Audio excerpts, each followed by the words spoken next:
the story about love, marriage, and adversity should be told in such manner, not just about the good and what we see on TV, but I wanted to tell the story from the struggle, from the mountain into the top. Marriage is definitely a climbing mountain that never ends.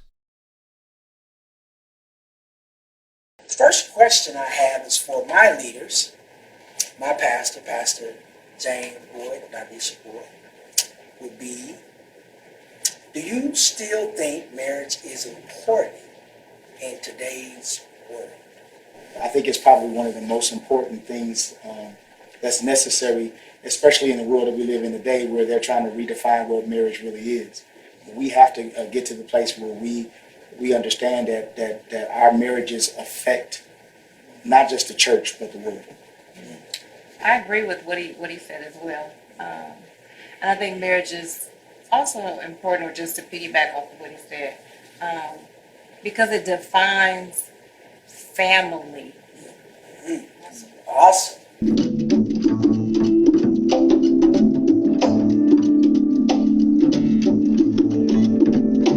Reality show, and I'm not going to say any names of any of them, but watching some of them definitely keeps a woman feeling independent. And I think that nowadays women have been it's like this independence thing is just so huge right now. You make your own money, you got your own car, you got your own house. But there's one thing that a woman is missing. She was never designed to be by herself, because a woman was designed for a man. Your purpose was to be married and to be fruitful and multiply. That was God's design. So the reality shows are not showing that. They're showing the fighting, the conversations. Don't you know that back in the 90s, we was watching all the shows that like you were so happy to come home and see. Now you're running to these reality shows and you take that same drama into the real world. That's entertainment. They get paid to do that. When you meet some of them, they are some of the nicest people. When you meet them for real, because some of my friends were in reality shows and they're a great person, but they get paid to act like that, and most people don't know it's entertainment. So I truly believe that in this day society, it is a problem. And I think that we need to get back to the focus. Marriage is the key to raising a family. And I believe that if women understand that you are not meant to be single, and you need you should desire a husband. Not because he can give you the money, not because he can buy you the things. It's that I hear you, God, speak to me, because you need to be completed. Simple as that. Completion. We complete each other.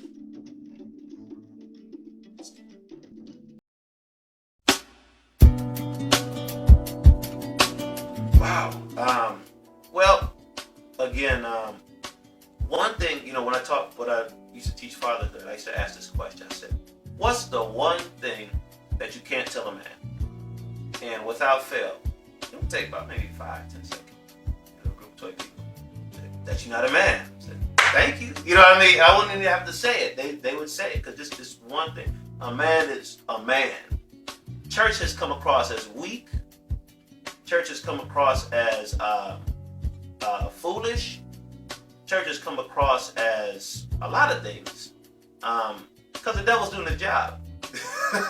The Bible says that the devil masquerades as an angel of light. So you want to find the devil, you can go right to the church and you'll find him. You go into the world, you'll find him too. But stronger presence of the devil a lot of times is in church. But that doesn't mean we're not supposed to go there and learn. It's a fight. You got the church being misrepresented. And a lot of men want to stand and be men. And right now, church doesn't really come across as manly. You got a lot of people that'll preach and sing, and they don't come across as manly. You know what I mean? And to be honest, when it comes to generalizing manliness, a lot of times Islam looks a lot more manly. You know what I mean? Malcolm X, he had the gun and stuff like that. It's easier to relate to that, but really, if we look at manhood, we got to go in the scriptures and see what it's all about. Men struggle with leadership. They struggle with other leadership, and then with the money being a problem, with the pastors driving Mercedes and the members are driving $2,000 cars. I don't want to say a Ford or whatever, but they're driving. Men have issues, and then they see the lying, and then they see that the leadership may have cheated, and he has not been set down. Men are saying, I'd rather go to a bar and sit with the guys that I know what they do versus a guy that I don't know. He says this, but he's showing me something else. So men are they have lost the respect, and they don't want to serve. They don't want to serve. They don't want to, not under that situation at all. I think it's more to it also than that. I think a lot of that has a part to do with it, but I also think that men as a whole have lost their purpose. When I say that, I mean the whole essence of Adam. God put him into a position. God placed him there. His job was to till the garden. He was never supposed to be outside of that. When he fell outside of his purpose. So a lot of essence, and you have this male here who has all of the abilities to till, all of the ability to produce, but no direction. Is it difficult to forgive and understand your spouse? I wouldn't say.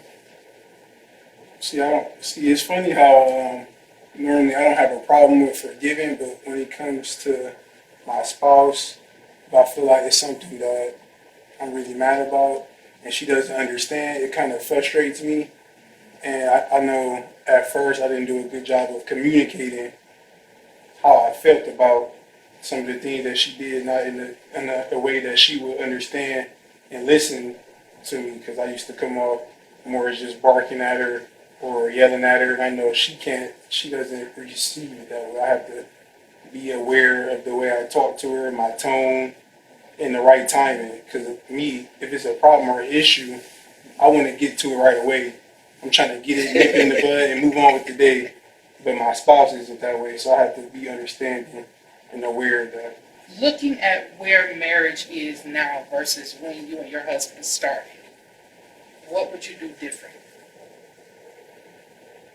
In the beginning of our marriage? Yeah, you're a young couple. Mm-hmm. You've had, 3 years? Ian? Maybe 3 years. 3 years. Mm-hmm. Got married when you were 18. 18. And a lot of young people don't want to get married that young. Mm-hmm. But because you guys are married and you are a young couple, what would you do different? Like if you had it to do all over again, what would you do different? For my marriage, I wouldn't say get to know him better, but get to know how he grew up better. That way when you have issues, instead of just going off on you, I could try to understand where you're coming from. Because obviously, you grow up in certain situations around certain people, you all, go through different things. So sometimes we get into arguments about stuff that don't even have nothing to do with what I did or what he did. It's just, it's like an issue or something that he had in his past that he's dealing with. But since I didn't know a lot about how he was brought up when we got married, I would more attack him for it, how he acted, instead of trying to figure out why he acted the way he did.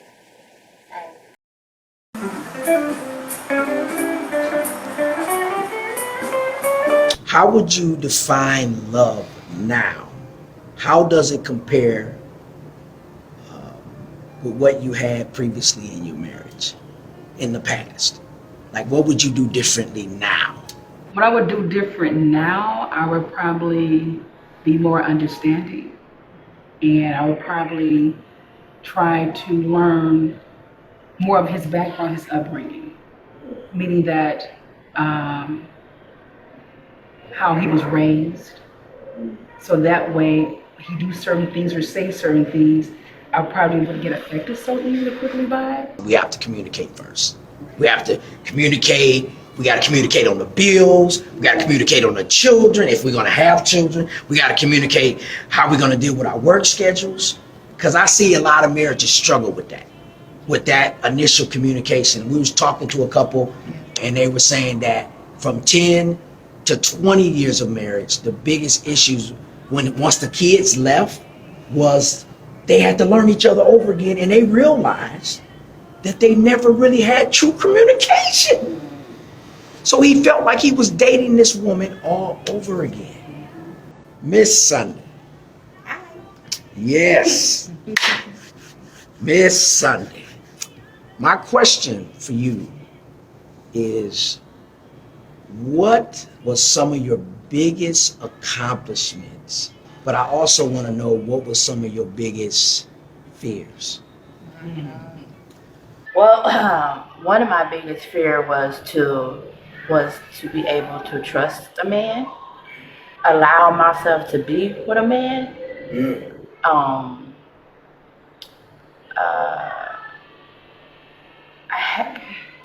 because of what I've been through in my childhood, even though I grew up with both of my parents, but my father was such a dominant man. You know, it was his way or no way. Women couldn't really speak. Women do this and that's just it. And so when I grew up knowing that, I didn't want that for my life. So I would never get into relationships because I had my own way. I didn't want to be dominant. I didn't want, you know, my father was also so disrespectful to women. So it made me look at men a total different way. But then you have my mom who was just as disrespectful. So I didn't want to be with women either. You know, so I looked at women differently. You know, so here I am growing up, creating my own life, creating my own standards. Oftentimes what happens is people get into relationships and they don't see reality. They see what's in their head. We get our identity when we are younger. Yes. And I always say this: boys like to play with toys. Women like to play with promises. Yes. Meaning, think about it like this. You have a little girl, she gets presents for Christmas. She's gonna get a dollhouse, she's gonna get a doll, she's gonna get a Ken and a Barbie. She's playing house. So what she does is she creates her own promises. In other words, it's like this. I have practiced how to create my own essence of marriage. I have practiced how to create my own relationships. So then you're just stating your practice was your reality. I think they're probably trying to play the fence. I think they want to be in church, but a part of them want to be out of church. And getting with a guy that's not saved helps keep a part of them that they want to hold on to. Which, when you get married, you really have to let that part of you go. But some people are in denial. They don't want to let that go. So I think they want the best of both worlds. And I also think that a lot of women are kind of desperate and they want to be married, and there's only so many men that really are into the church and willing to live the life, you know, the godly life that most women want. But they are so wanting to be married that they just seek outside. When you see a person in church like, oh, that's so-and-so, I've been knowing since he's a little kid, so I don't really find that interest in him, versus a person who they don't know, and they go out there and find a man that's in the world, you know, they feel they can be more free. That's how I feel. Because if they know a person in church, if he's strict, they probably feel like if I get with him, he may try to take away my identity. But if I talk to a person who I don't know, I'm able to keep my identity, and they better love me for the person that I am. Yeah. And to add to that, I think a lot of women get tired of waiting. So since they're tired of waiting, they're going to find it elsewhere. versus, you know, in the church. They have this essence about them where they feel like they have the creative ability to make something real when it's not. Every woman that I have met has this ability inside of them. And what they do is we look at the surface of things. We don't look at the deepness of things. And so what happens is that I can, for example, see him not working and feel like I can become his superwoman. I can see him struggling with alcohol and I can become his counselor. It's a lot of different elements about a female that where she feels like I can, because it goes back to the Bible. Our very identity that God created us to be is to help meet something. A lot of times though, we help meet the wrong thing. We don't look at the purpose of the union. We look at the essence of what we see. So as we look for what we see, we try to fix what we see instead of looking at the reality and saying, listen, I can't go outside of God. Right. See, my foundation is all wrong. Right. The moment that I go outside of God. Right. God is the one that helps me to mold it and put it all together. And the more that I mold it and put it all together on my own, the more I mess it up. Amen. I agree. Yes. Do I love my spouse? Yes. It's a fight. It is a fight. You know, again, I'm a scripture guy. You know what I mean? You know, the word says, husbands, love your wives as Christ loved the church. And wives, submit to your husbands. And, so if the relationship's supposed to mirror the relationship between God and his church, I know plenty of times where I felt like I don't want to be, serving God. I'd rather do whatever I feel like doing. As do most people, a lot of people that's in that kind of fight. You know what I mean? So the same thing happens in marriage, at least for me and my wife. So, but we love each other dearly. Just being real. I have. It's been some times where I feel like we might not connect as I think we should. Or you just get on my nerves. Or it just depends on like what we're going through. We've been through 2 situations where I feel like I just felt like just give up. Just let it go, let him go, do what he wants to do. And I'll just be by myself. Because at this point, it's like if I'm not with him, I'll just be by myself. No need to start over, But then I think back, like I really don't want to be by myself. Mm-hmm. So, yeah. Mm-hmm. And I can't say I've thought about it, just based on situations that we've been through. And it was like, the way she handled it was like, probably overly aggressive in my mind.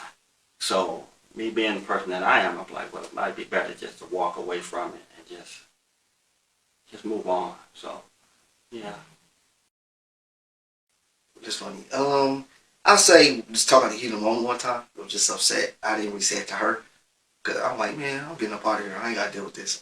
But I didn't really mean it. It was just something at that heat of the moment. But no, because I look at it, she was my first real life crush. I was 8 years old. And to be able to reconnect with her, do whatever I can. And like I always say, I do want to grow old. I'm not rushing to get old yet. But, that's something that I want to visualize me getting older and seeing my grandkids, my great grandkids. So, I would say I have. In the beginning, it was really, really hard, and then a lot of things happened at the beginning of our marriage, and we were younger and really didn't know. So at first, I was like, "What am I doing? I don't think I should have did this. Maybe I need to go downtown."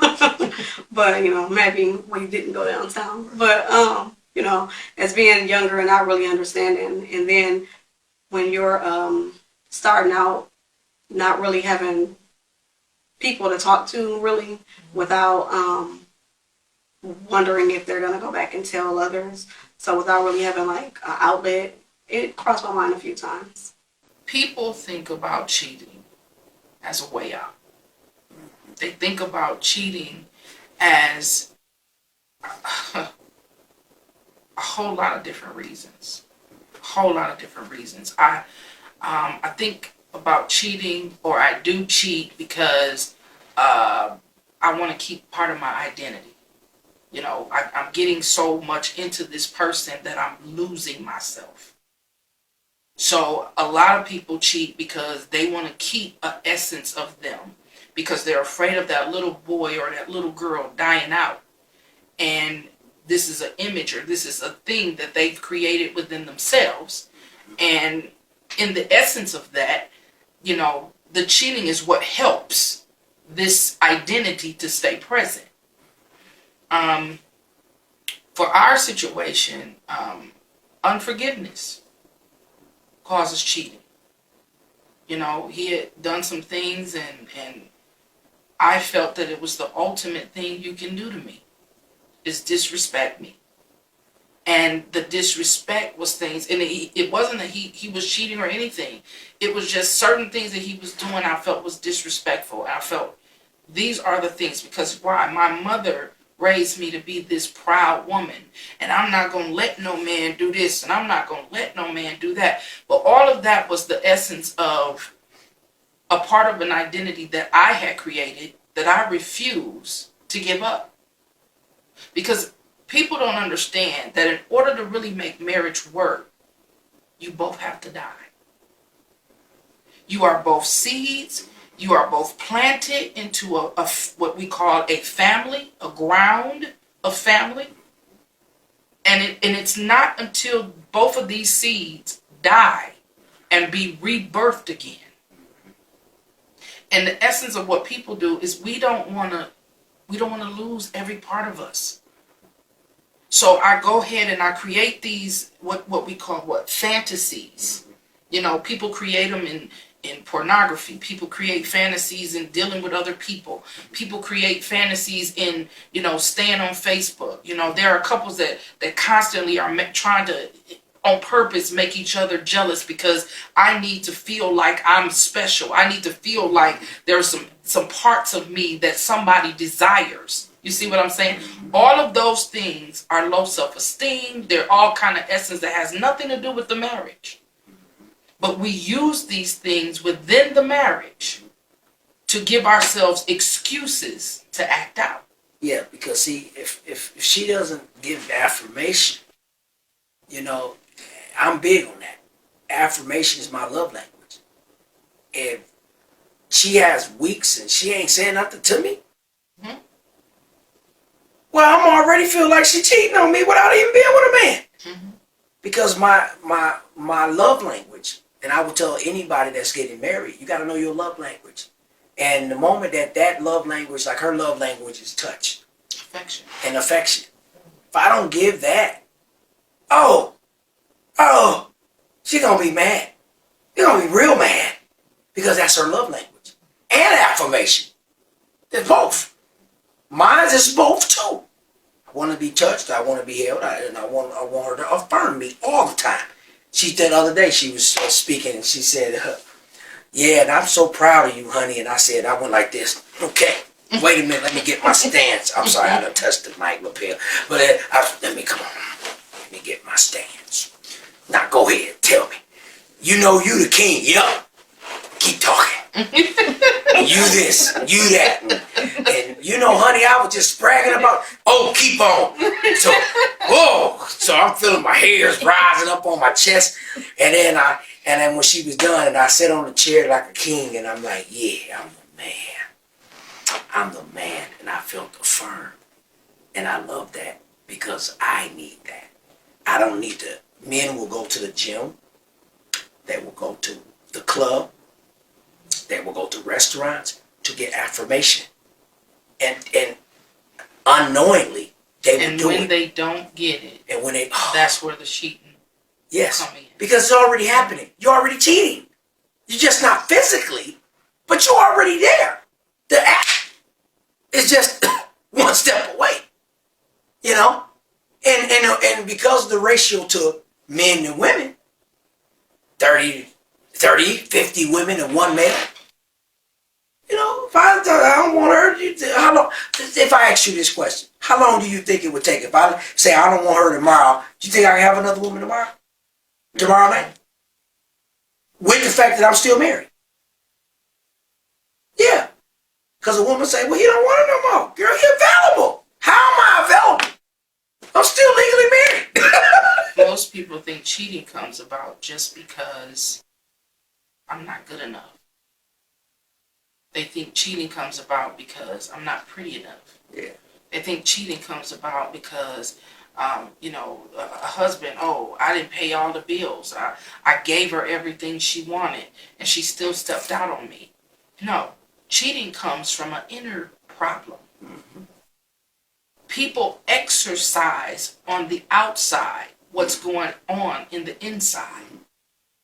And when you have a desire to cheat, a lot of times it's because there's no self-control in the inside. Your emotions are so vital with he's not doing this for me or he's saying she's not doing that for me and I need her to cook and I need her to do this and she's not being a wife. And we put that into one quote. But really it's holding essence of so many other things that we're lacking as a couple. Yeah. And so we give ourselves permission to cheat because that's my way out. It's easier for me to go and get somebody else than it is for me to stand and face myself. See, we don't realize that the whole essence of why we do things, a lot of times it's because we don't want to face ourselves. We look at other people and it's so easy for us to look at our spouses and say, well, I'm this way because you made me this way. I'm this way because, and I was a lot like that. I'm stubborn because I have to be, because you're this and you're that. No, you're stubborn because that's how you choose to handle situations. You're mad because that's how you choose to handle situations. You're unforgiving because that's how you choose to handle situations. Because in your unforgiveness, there's an olive that has to be plucked. And you're not ready to give that olive up. You're not ready for that essence of oil to come out of you. So you hold on to it and you blame it on your spouse for your reason of holding on to it. But you don't realize that God put this person into your life to squeeze you. Yeah. And because you don't want to be squeezed, you go outside of the marriage or you go outside of the union. Yes, Lord. To try to find something that's less squeezable. That's so good. And that's what we do all the time. That's so good. Here's my thoughts on domestic violence. Domestic violence goes pretty deep. It actually, you'd be surprised if you look at the definition of domestic violence and what it's all about and get a training on it. You'd be like, dang, almost everything relationship I've been in had domestic violence, right? It's from how you talk to a person is actually, domestic violence. So there's a lot of buildup before it's a part where there's like a punch or something like that. And what I've come to learn about domestic violence, I think a lot of times if it's from a guy's point to a woman's point, a guy maybe hitting a woman, I think men have to realize that women are different. That doesn't mean that they're less than. They're just different. And a lot of times, if a man is dealing with another man and a man approaches a man in a certain manner, it's like, you know what I mean? but now women can come and can actually be like times 10 on certain things. And for some reason, it may not click like, oh wait, this is just how she processes things. She might not really mean this or whatnot. Because men, we love hard. Men love very hard. And when men get their feelings hurt, the natural, instead of going through the hurt, men cross over hurt and go right to anger. and just say, "Oh no, you're not gonna clown me." You know what I mean? But really, it's hurt. But a lot of men won't visit the hurt because they're not gonna feel like this person is obviously not gonna respect my hurt. If I show this person my hurt, they're gonna destroy me. So it might be a lack of trust in there too. Biggest one is prayer. And I know for a fact for her, I believe it was last year, she told me before, she said, when I get in the house, I don't want y'all to think that I'm ignoring y'all or not doing my wifely duties, whatever happened around the house. She said, but I want to go on a fast. And I believe it was 3 days. I believe she went, maybe a week, I believe. Every day she would come home. I would have dinner ready and with the kid, we eat, whatever. And she would go upstairs and she would be up there for about an hour or longer, up there crying out, praying. And she would be up there every day. And I noticed it helped because she would come downstairs and say, you know what, when I was praying, I know this was God. He spoke this to me. Oh, and I know, like, the attitude, certain things was, happening in our household. It would change because I went through something tragic in my life. I was only married for 3 months. And to find out that I had a heart disease, which it was nothing that I did. It was just a regular virus I had caught. And I ended up getting sick. So imagine getting married for 3 months and you hear, hey, your husband got to start working. And then years later, he need a heart transplant. So that was very right there hard for both of us because I'm looking like I'm the man, I'm used to working, and now she the one that's working. Or when it was cold outside, I couldn't go outside and get the snow off the car because I had the defibrillator in my place. So that right there was tough, but I can truly say that prayer really does work, and when you pray, you have to believe it works. A lot of people just pray, and that's it. If you don't believe, then it's pointless. Right, I'd have to agree. Prayer, that's the only way we can get through anything is by praying and seeking God.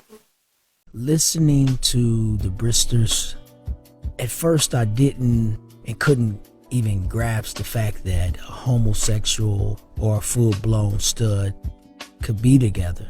But after watching them for the last 10 years on their development and love really showed me that with God, all things are possible. First question I have for you guys. How did you guys meet? You can tell it? Oh, okay. Yeah, I tell it the best. We were in church. We went to a church here in Milwaukee. And I was fresh out, not too long out of prison. And I was a stud at the time, which is, homosexuality or whatever. And he came to the church. I was going to the church consistently. And he came to the church and I saw him on the front row. And I'm a stud, dressing baggy clothes, jeans, and the Holy Spirit was like, out of my mouth, I said, there go my husband. I was like, what? You tripping. You need to, reel that back. Check that in. That was like November, the day before Thanksgiving. And I believe in 2006. And I was like, oh, that was my husband. I went home, told my mother and everything, my girlfriend at the time. I saw my husband. Everybody's like, yeah, okay. And I was like, hey, no, I was just... You told your girlfriend? Yeah, I told my girlfriend. I saw my husband? I saw my husband. I said, I see my husband today. And my mom was like, go on, girl. And so, and it's funny because, the word said how you speak it out your mouth. In my heart, I saw that's what the Spirit gave me. See, I was one of those studs, those hard studs, but because I perceived, oh, he's a gay dude. He don't want me, and he can be my friend. He can hug me, any other dude, I would be like, oh, something wrong with them. But that's how we started meeting. We met at church. In your history, not being with men, that has never happened in that way. So you may have had guys who say something, you dress a little bit, and say, oh, you cute. Did you ever have that? Men would, before I went to prison, men would come on to me and be like, I think I was at the laundromat one day and this man kept talking to me. He was like, what's up? I was like, what's up? He was like, oh, this man. He kept trying to talk to me and I'm like, dude must be gay. In my mind, that's how backwards I was. I was saying like, if a man like me, he gotta be gay because I look like a dude. So I was like, something is wrong with him. But men would come on to me that way. If they would come on to me, I would just shut down. So God knew what he was doing because he sent my husband. And my husband was actually, he used to be in the homosexual lifestyle too. And so when he came, my guards was down because I was like, oh, he's gay dude. Gay dude. Oh, we good. I'm gay. You gay. We all good. So my guards were down. But as things progress, it So turned out. pick up from that point. I mean, I think just I was trying to fill her out. You know what I mean? I didn't, at that time I was coming out the lifestyle too. So to approach a woman, that was kind of difficult. That was a different paradigm for me. So I'm just trying to fill her out, just be cool with her. You know what I'm saying? I wasn't just trying to jump her bones or anything like that. It was just like, she cool. She was cool, real cool, laid back, wasn't fussy, wasn't like, stereotypical traits of a, woman's, she was just laid back and casual. So I was just like, let's kick it, let's hang out, stuff like that. There was a and I kind of hid that. I was trying to be more, I didn't want to run her off. You know what I mean? Because I didn't know where she was at. You know what I'm saying? So. Iman, my question to you is,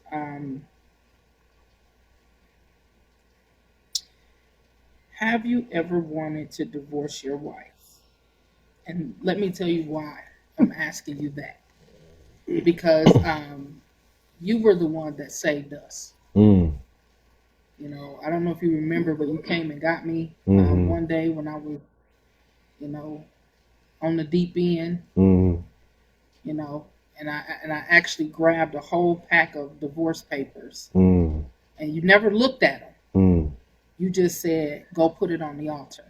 And you walked me up to the altar, and I put it on the altar. And it seemed like when I put it on the altar, everything just in me, all the madness, all the bitterness, all the unforgiveness, it was just like everything just broke, that day on that altar. And so I don't know if I ever even told you that. Wow. But you remember that day? Yeah. But that was that's powerful. That was a powerful thing. So you hold on. Because I didn't know I was in the doghouse. We never do. To that extent. When I saw him get up and took off, I said, and then he grabbed her. I said, what's going on? And he like, it ain't happening today. Nope. And you just went to, I didn't know. Wow. But that lets me know where you were with God. Wow. For you to do that, and I felt like what? Because I never had nobody rescue me from that perspective. I almost felt like that was a father saying, for me as a son being abused. I never had a man run after something that I love and say, I'm a standing proxy for Weaver for right now. Wow. You're not fit to do this. Wow.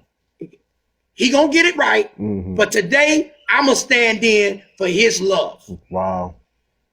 And it touched me to my core because I never felt love from a man like that before. Wow. And I want to say to you openly, thank you, because I never ever had nobody run after me. And because I've been abused, and to see you do that was so honorable. Yeah. Wow. So he didn't even know. I did not know, man, and it's touching me now because I never felt love from another man that don't know all of my story, but had the love enough to say, I see, and because you can't go get it, I will for you. Wow. So that showed me what kind of love you had in your heart that I didn't understand. But I knew it took this process right here for you to be in your place. And that's why all the time I used to say to you, you're more a man than you think. Wow. So I just had to. That's powerful. So my thing is I know that you guys had to have a struggle like that in order for you to see that. So can you help with that? Yeah. I did want to divorce my wife, and on more than one occasion. And I think that it's so powerful because as I'm sitting here listening to how impactful that move, because I was just moving strictly off of love concerning y'all.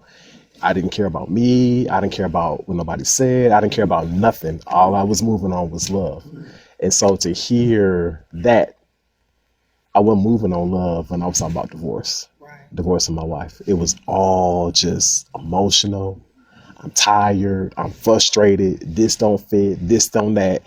And you got to understand, we come from totally different paradigms. We're not supposed to be together. So we got all this opposition. And then when you just like, I just got tired. I'm like, this woman, I'm not finna fight for this lady. I'm not finna do this. I'm not finna, nothing I do is working, God. I'm tired, and it's serious because like when you talk about divorce, it's almost like suicidal because you're trying to kill something. You're trying to kill something that God, when God put something together, it ain't just like, well, I'm just thinking divorce and, we just gonna go to court, we gonna get this paper, no, you about to kill something that God had designed. And I'm thinking about, and I'm glad that you brought that up because now even as I'm sitting here thinking about that, I felt like you was finna kill something, like something was finna die. And I was running to save whatever was finna be getting killed. That's what I was running after. Like, don't kill that because there's destiny in that. There's purpose in that. There's so much. So y'all got me about to get ready to start preaching. But that's what I'm saying. It was so true. And that's what I was running after. I was running after life. And it's so crazy that when you get in marriage, you forget all of that. I forgot all of that. How I ran after you to get that. And I had that. And I'm like, I'm about to throw this away. At the same time. But that goes to show you that it's that heart, the condition of your heart, and the way that you read things when you're going through marriage and the things and just like what it does to you and how it changes. Like if you don't keep that heart checked, if you don't keep that heart before God, you will trail off and you can be your emotions be like, okay, this is where we at, this is how I feel, these are the facts. It'll be all facts, no truth, all facts. But no truth. That's good. And you got to make a line between facts and truth, because some of us will say, well, these are the facts. The facts speak louder than the truth.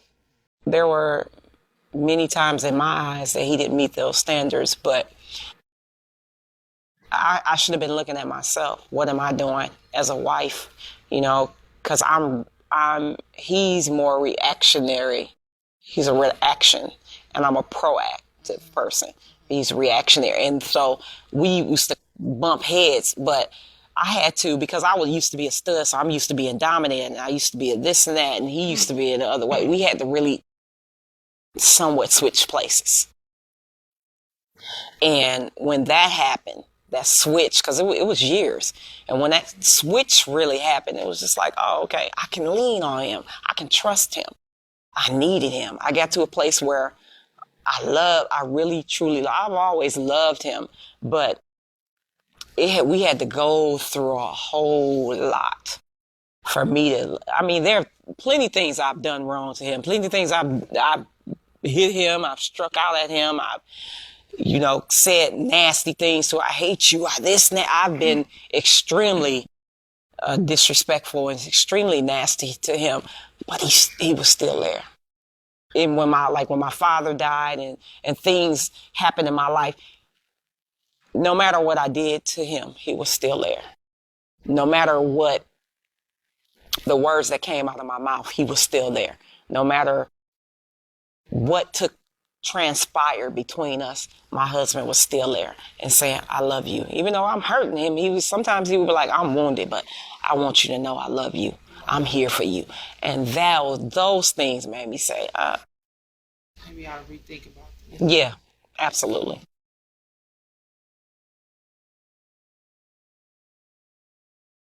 Recognizing that you are his favor. Yeah. See, most women, especially now in today's society, we reduce ourselves down so badly. The Bible says, he that findeth a wife findeth a good thing. And then he obtains favor from the Lord. When a woman recognizes that she is his favor, you don't have to prove it. You don't have to compete against it with other women. When you recognize within you, see, I didn't put my own purpose in it. I didn't put my own mental, what's the word I'm trying to think about? I didn't put my own essence in who he was. Or use the word that we've been studying on our Facebook Live, desire. Yes. Yes. Desire. I kept my desires at bay. What I wanted and what I needed did not come before what God wanted out of him. And a lot of times what happens is that we as women are so desperate to be that number one, to be that first, to be in position or be by his side. We fail to recognize that he's still a boy. We fail to recognize that there are parts of him that look like a man, that act like a man, but then you'll see every now and then those parts of him that will show up will be nothing but a boy. See, those are the sides of him that have to be birthed. And when you recognize that you are his favor, that come from God. Yes. See, I didn't come from the streets. I didn't come from what people said I should be. I didn't come from all of that. I came from where God told me to come, and I planted that position in his life, and I never left that position. Now, it just so happens that with all of the sowing and all of the planting that I was doing, he discovered, he that findeth a wife findeth a good thing and obtaineth favor from the Lord. Hey, this is a message for those that are looking to get married, and it's nothing wrong with having a big cake and celebrating and all this kind of stuff, but when the celebration is over and you're faced with not just the person that you married, but you're faced with yourself, you know, and if you're going to still be true to who you would like to be, you know, when you're faced with that, are you still going to be married? What I found is that marriage is not so much about happiness, but it's about joy. And happiness is based off of what's happening. But there's going to be a lot of times, a lot of things that happen in marriage that you're not going to like what's happening. Then what? What do? You leave? No, you got to stick it out. You have to have that choice to love. So I've come to learn that marriage is about love, true love.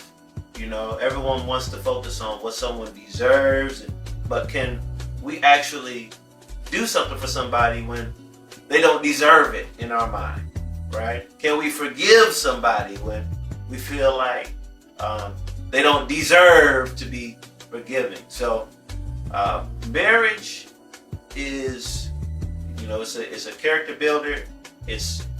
I believe it's what God uses to build what he calls his fruit of the spirit: love, joy, peace, long suffering. So it's a good thing. It's a positive thing.